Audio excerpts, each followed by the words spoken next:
every night around the island. And this one church we come in that night, the place was packed out.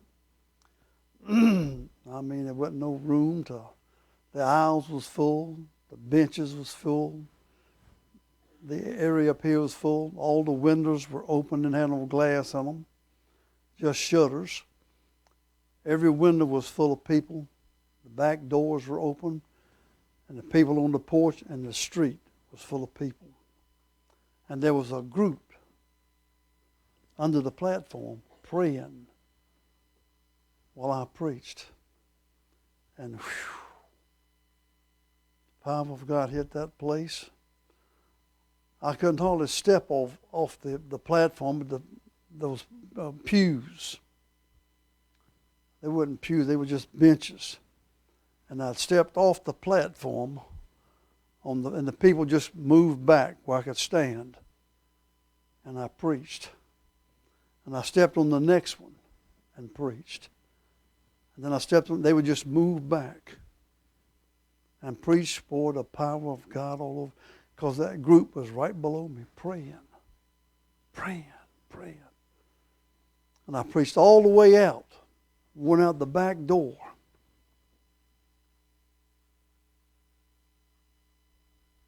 And preached down the street.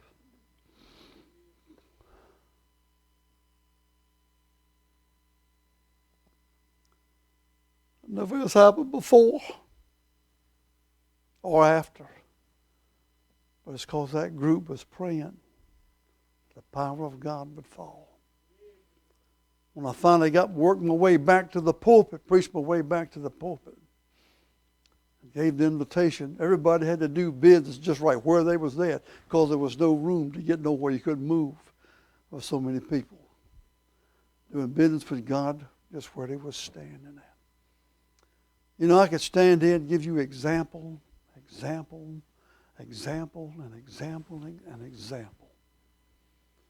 But how would you like to be the example?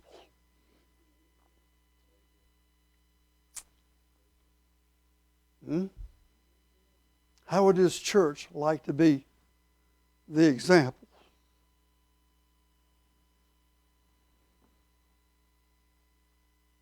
For the next generation, or 50 years from now, they'll talk about you folks and y'all's prayer life and y'all's power you had with God. How would you like to be the example? Richard, how would you like your church to be the example 50 years from now? People will talk about this church. The power of God. The people that prayed it down. You can try to work something up all you want to. You can try to work up revival. Brother, you cannot work it up. If everything indicates that I've read about revivals, you got to pray it down. Ain't no working up. Ain't no singing it. Ain't no preaching it up. Ain't no singing it up. Brother, it's praying it down. In every situation. Hey, Tim. How'd you like to be the example, boy? Whew. Hey, Steve. How'd you like to be the example? Bob. How'd you like to be the example, buddy? Well, you know what? This will depend on you. And how bad you want it. To be the example 50 years down the road. 50 years down the road, you be the example, boy. Good night. As of right now, I can't think of any church that could be the example 30 years from now. Prayer is just a word we use when we got no other word to use. Prayer is just a word we use when we're going to try to be a little spiritual. Prayer is a good word, and I guess every one of you has a prayer. But you need to put some praying into the prayer. I'm going to read you a verse here. How many in here tonight would really like God to speak to them tonight? Well, He is. He's going to do it right now when I read this word here. If I understand the Bible correctly, that's God speaking to us. You want God to speak to you? You'd like to hear from God tonight? It ain't going to be in no thunder. Ain't going to be in no earthquake. It might be in a still, small voice. I just want us to look at a verse, and then we're going to go to praying. The only way I know to have a revival of praying, buddy, you got to pray. You got to wake up in the morning, you got to think prayer. At midday, you got to think prayer. In the afternoon, you got to think prayer. At night, you got to think prayer. And you keep on thinking and you keep on praying it until you pray yourself right into a revival of praying. And when you pray yourself into a revival of praying, 50 years from now, you're going to be the example of someone that prayed through and revival. Have a revival of prayer. And when you have a revival of prayer, revival automatically. You don't have to call in no evangelist to preach any high, powerful messages. You're in it, buddy. The revivals we used to have when I was a pastor at Grace Baptist Temple. We used to have those cottage prayer meetings, 2 weeks sometime before the meeting ever. So we meet in somebody's house and pray and pray and pray. And then it would break about 3 or 4 days or sometimes 5 days. They would break. Them old-timey preachers used to say, "Is your people altar broken?" You know what God's people are? They're afraid to come to the altar this day and time.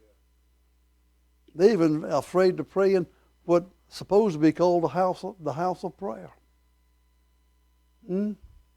Prayer is just a byword that we use. Pray. Well, I'm praying, brother, it's going to break. I don't know how long it's going to take. It took them in the upper room 10 days.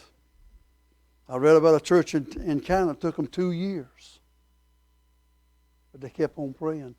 And they got serious about it, buddy. When you get serious about it and come in one accord, that's going to make a difference. Whenever everybody comes in one accord, this is what we need. This is what the Lord told us to do. And when we'll all come into one accord with that, it's going to break. Like it did the day at Pentecost. Hey, there ain't going to be another Pentecost now. There may be a Calvary Baptist Church deal. The mighty rushing wind come in. And usually revival of prayer or revival will start with one. Like a little match. Take a little match, or somebody come by one day and threw a cigarette butt out there in California and almost burnt the whole state down. Wind and spirit is the same word in the Bible. And when you get a flame going, when you get a flame with a little match, you blow on it, what happens? You blow on that flame, it gets bigger. It gets bigger. When the Spirit of God begins to blow on it a little, it gets bigger. And when the Spirit stops, you know what a fire does when it reaches its peak? It'll start going down. Down. Down. The church at one time was in the revival fires. But the fire, we're just living in the ashes today, buddy. We're just in the ashes. The Spirit needs to blow on them again. And brother, as long as you feed that fire's going to keep going. When you stop feeding it, it'll stop.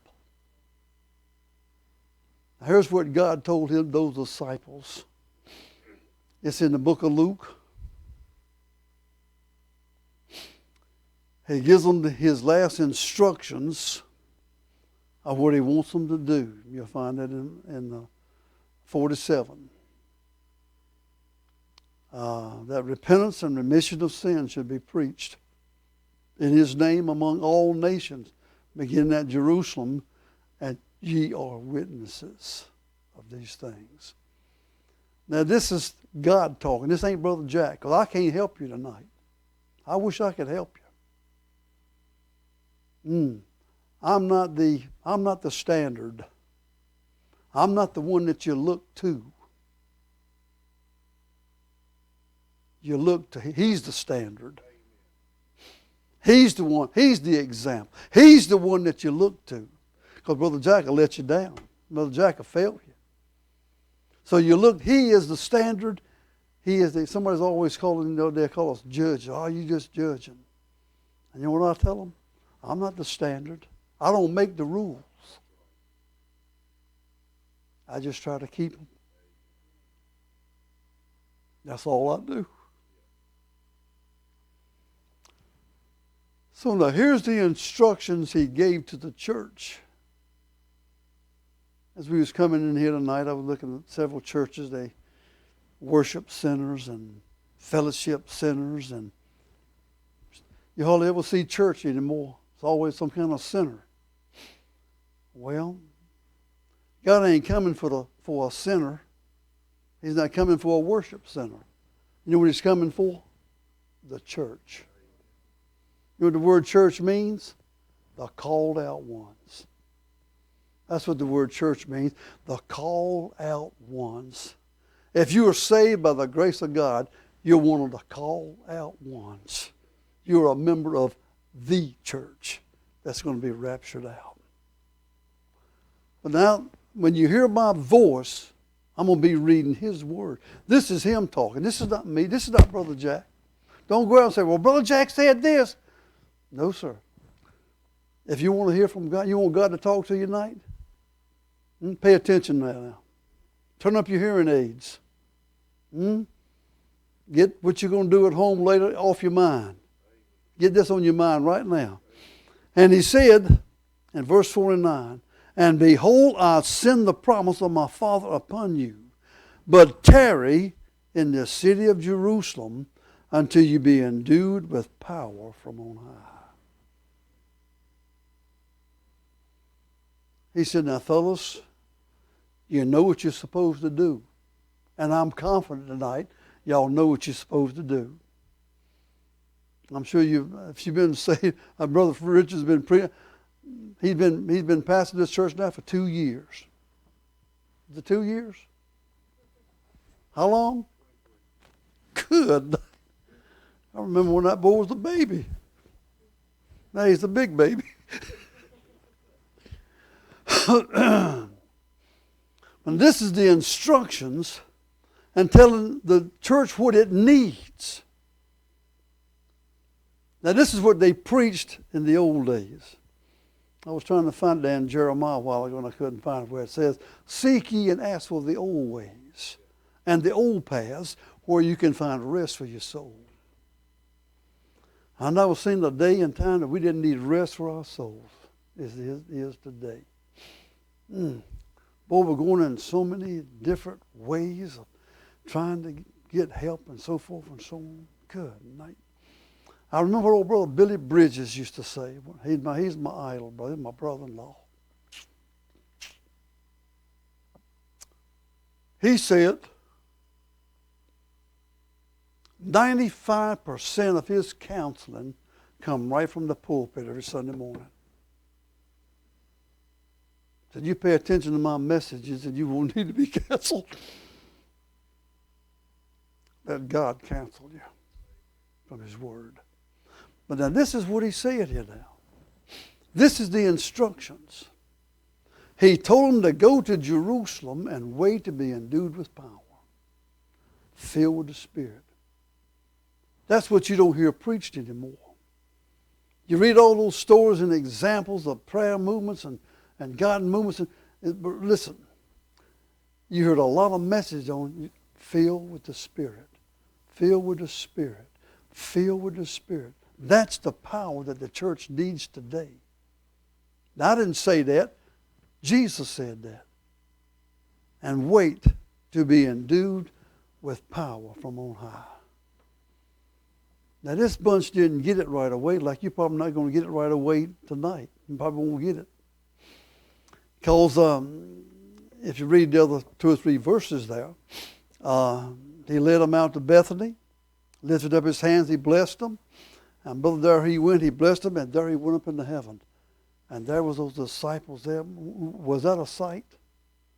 Wouldn't you like to been there?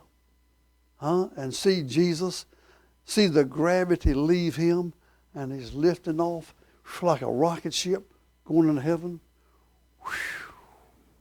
I'd have shouted about that, brother, for a long time, and they did too. And it said, brother, and they worshiped. Look at verse 52. When they watched that, and they worshiped him. That's okay. That's great. And they returned to Jerusalem with great joy. That's great. To have the joy and to worship God. And the joy of the Lord is your strength.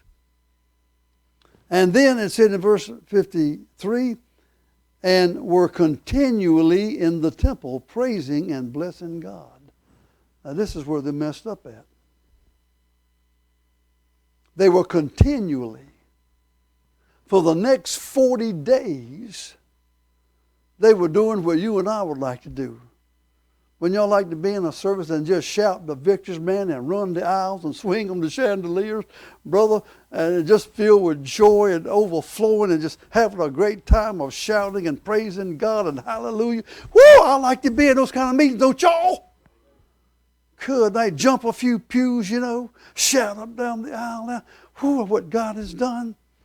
And finally one of them said, hey, wait a minute, this ain't what he told us to do.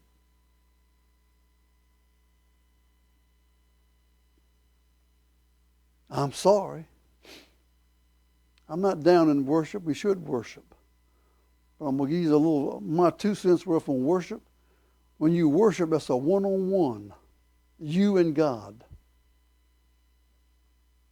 You and God. When you worship God, it's you and him, buddy. You and him. You and him. When you worship God. But they said they continually in the temple, every boy just shouting her down. And that's what we want to do today, shout her down. And there ain't nothing against that. I like shouting her down. But one of them finally must have said, he told us to go to Jerusalem and we needed something. We got to have the power. We've got to have the power. And don't think that comes easy. But you got to run up the old white flag of surrender to flesh and the devil. Because as you think flesh wants to follow God, you're as dumb as a bag full of doorknobs. Flesh does not want to go God's way. Brother, it's going to fight you and fight you and fight you and fight you. Brother, you got somebody that's greater as he that's in you than he that's in the world. You got something that's greater than flesh. They can keep it whooped down. But you got to let the Spirit of God whoop it down. And the victor. Hey, you want to be the example 50 years from now? Does this church want to be the example? Somebody's got to be an example 50 years from now. Just like we can look back at those examples of the men and women that praised and shouted and walked in victory years ago. Somebody we can look back at and say, have an example. Hey, it's time for somebody to be an example in the 20th century. Let this church be the example. Y'all be the example. But as Elijah told Elisha, you've asked a hard thing. Salvation is free. But the Spirit-filled life, well, you got to dump a whole lot of stuff. If you want a prayer of revival, son, you're going to have to dig in. You're going to have to spend some time with him. And alone with him. And really want to be the example of prayer. Now, we're going to pray tonight. I can't preach down praying. I'm going to ask everybody that can come on down to the altar. If you can't, you just sit right there. I mean, you don't have to be down here to pray. You don't have to stand to pray. You can sit and pray. You can walk and pray. You can come down here and lay prostrate on your face and pray, like I did a lot of times, if that's whatever you want to do. But the thing of it is, we're going to pray. So if everybody would just come on down to the altar. This is a prayer meeting to pray for a revival of prayer. And the only thing that I know to do, we got